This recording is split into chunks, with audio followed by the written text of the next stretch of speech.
En 1997, los hidrófonos de la NOAA captaron un sonido tan potente que ningún animal conocido podría haberlo producido. Provenía de las coordenadas 50 grados sur, 100 grados oeste. Las aguas más remotas del Pacífico Sur. A 5.000 kilómetros de la costa más cercana. Lo llamaron The Blob. Y cambió para siempre nuestra comprensión del abismo. El Outanemes Hydropone Array es una red de micrófonos submarinos desplegada por la Administración Nacional, Oceánica y Atmosférica de Estados Unidos durante la Guerra Fría. Su propósito original era detectar submarinos soviéticos. Pero cuando el muro cayó y los archivos se desclasificaron, los oceanógrafos descubrieron algo inesperado. Los hidrófonos habían estado escuchando el océano durante décadas. Y el océano había estado hablando. Cantos de ballenas. Erupciones volcánicas submarinas. El crujido de glaciares desprendiéndose en la Antártida. Todo quedaba registrado en espectrogramas, firmas sonoras únicas como huellas dactilares del abismo. Pero entre 1991 y 1997, algo más apareció en las grabaciones. Sonidos que no encajaban en ninguna categoría conocida. Frecuencias imposibles. Patrones sin explicación. El verano de 1997, el equipo del Dr. Christopher Fox en el Pacific Marine Environmental Laboratory revisaba rutinariamente los datos cuando se topó con una anomalía en las grabaciones del sensor autónomo H11. La fecha, 1997. La hora exacta se perdió en la transferencia de archivos analógicos. Lo que escucharon les heló la sangre. El sonido duraba aproximadamente un minuto. Comenzaba en frecuencias ultra bajas, apenas perceptibles para el oído humano, y ascendía rápidamente en un barrido que los técnicos describieron como un blob amplificado. De ahí su nombre. Pero la verdadera anomalía no era el patrón. Era la potencia.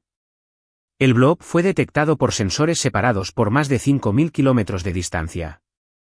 Para que un sonido viaje esa distancia bajo el agua y aún sea captado con claridad, la fuente debe ser de una magnitud descomunal.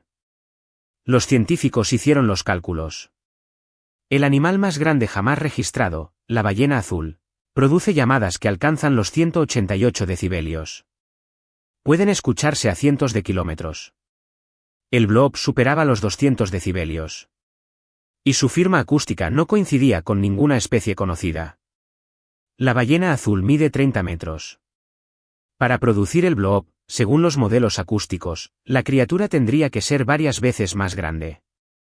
Algo del tamaño de un edificio de 10 plantas. Pero no fue el único. En 1999, los mismos hidrófonos captaron, Julia, un sonido de 15 segundos que los técnicos compararon con el gemido metálico de un barco hundiéndose.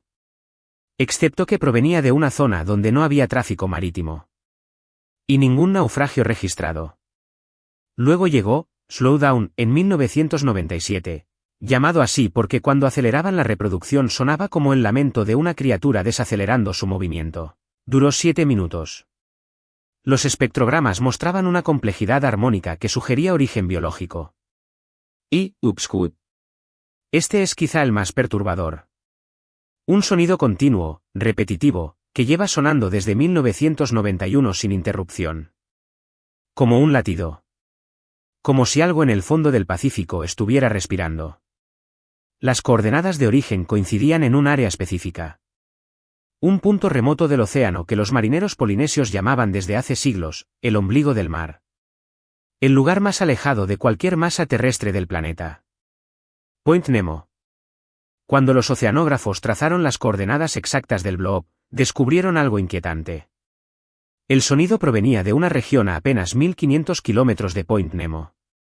La misma zona donde H.P. Lovecraft situó en 1928 la ciudad sumergida de R.L.E. en su relato, La llamada de Cthulhu. Una coincidencia geográfica. Nada más. ¿O no? En 2002, una expedición francesa de cartografía submarina mapeó el lecho oceánico en la zona de origen del blob. Encontraron formaciones geológicas inusuales. Estructuras que algunos geólogos describieron como demasiado simétricas para ser naturales. Los datos nunca se publicaron oficialmente. El proyecto se canceló por falta de presupuesto. Pero en 2005, la NOAA emitió un comunicado oficial. Tras años de análisis, habían llegado a una conclusión sobre el origen del blob. Icequakes. Terremotos de hielo. El sonido de glaciares gigantescos fracturándose y desprendiéndose en la plataforma de hielo antártica. La explicación era científicamente plausible. Los icebergs al romperse pueden generar sonidos de frecuencias similares. Y las coordenadas del blob estaban relativamente cerca de la Antártida. Caso cerrado. Excepto por un detalle que los científicos independientes señalaron de inmediato. El patrón acústico del blob no coincide con ningún icequake jamás registrado. El Dr. Bicom, especialista en acústica submarina de la Universidad de Cornell, publicó en 2006 un análisis comparativo. Los icequakes producen sonidos de frecuencia descendente, como un trueno apagándose. El blob era ascendente. Como una llamada. Más revelador aún, cuando superponen el espectrograma del blob con vocalizaciones de mamíferos marinos, hay similitudes estructurales. Armónicos. Modulación de frecuencia. Características que sugieren control voluntario. No el caos aleatorio de hielo rompiéndose. Algo más deliberado. Y hay otro problema con la explicación oficial. Los hidrófonos captaron el blob en pleno verano austral. Julio de 1997 en el hemisferio sur es invierno, cierto. Pero los registros glaciológicos de esa temporada no muestran actividad sísmica significativa en la plataforma antártica. Ningún desprendimiento masivo. Ningún terremoto de hielo de la magnitud necesaria. Entonces, ¿qué fue lo que escucharon? En 2012, el biólogo marino Phil Lovell del Boston University Marine Program realizó un experimento. Grabó las vocalizaciones de peces de las profundidades, especies abisales raramente estudiadas. Algunas, como el pez rape gigante, producen sonidos de cortejo de frecuencias sorprendentemente bajas. Cuando aceleró las grabaciones, el patrón era inquietantemente similar al blob. Su conclusión fue cautelosa pero provocadora. Podría existir una especie abisal gigante, aún sin descubrir, capaz de producir vocalizaciones de esa magnitud. El océano profundo es el ecosistema menos explorado del planeta. Conocemos mejor la superficie de Marte que el fondo de nuestros propios mares. El 95% permanece sin mapear. Y cada año se descubren especies que la ciencia consideraba imposibles. Las teorías se multiplican como ecos en el abismo. La hipótesis criptozoológica propone la existencia de cefalópodos gigantes, descendientes evolucionados de especies prehistóricas. El megalodón se extinguió hace 2 millones de años, pero algunos biólogos especulan que criaturas de tamaño similar podrían sobrevivir en fosas oceánicas de más de 6.000 metros de profundidad. Zonas donde la presión es 1000 veces superior a la superficie. Donde nunca llega la luz. Donde las leyes de la biología que conocemos simplemente no aplican. La teoría geológica alternativa sugiere actividad volcánica submarina desconocida. Emisiones de gas metano a presión desde fisuras del lecho oceánico. Fenómenos que podrían generar resonancias acústicas únicas. Pero ninguna erupción volcánica submarina produce patrones armónicos tan complejos. Y luego está la teoría más inquietante. En 2008, un grupo de investigadores independientes analizó todos los sonidos anómalos registrados entre 1991 y 2005. Blob, Julia, Slowdown, Upsquip, Train. Trazaron las coordenadas de origen en un mapa. Los puntos formaban un patrón. No aleatorio. No disperso. Un arco. Una línea curva que abarcaba miles de kilómetros. Como si algo estuviera moviéndose. Migrando. O despertando. Los hidrófonos siguen escuchando. En 2014, sensores submarinos frente a la costa de Oregón captaron un sonido que los técnicos apodaron whistle. Un silbido sostenido de frecuencia modulada que duró 3 horas. La NOAA no emitió comunicado. En 2018, submarinistas de aguas profundas explorando la fosa de las Marianas reportaron haber escuchado voces a través del casco del sumergible. Grabaciones que luego desaparecieron de los archivos oficiales.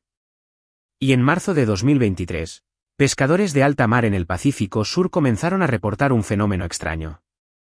Un zumbido de baja frecuencia que hacía vibrar los cascos de los barcos. Algunos describieron náuseas. Desorientación. Los cardúmenes huían de ciertas zonas sin razón aparente. La Marina de Estados Unidos desplegó 2 buques de investigación. Permanecieron en la zona 3 semanas. Cuando regresaron, el informe fue clasificado. Pero un técnico filtró un fragmento de audio a un foro de oceanografía independiente. El sonido era inconfundible. El blob. 26 años después. Había vuelto. El abismo guarda secretos que quizá no estemos preparados para conocer. Cada sonido inexplicable es una puerta entreabierta a un mundo que apenas comprendemos. Un recordatorio de que la Tierra aún esconde misterios tan profundos como el océano mismo. La pregunta no es si hay algo ahí abajo. La pregunta es, ¿qué pasará cuando finalmente sepamos qué es? Porque el océano sigue hablando. Y nosotros seguimos escuchando. Pero quizá, solo quizá, hay cosas que nunca debimos oír.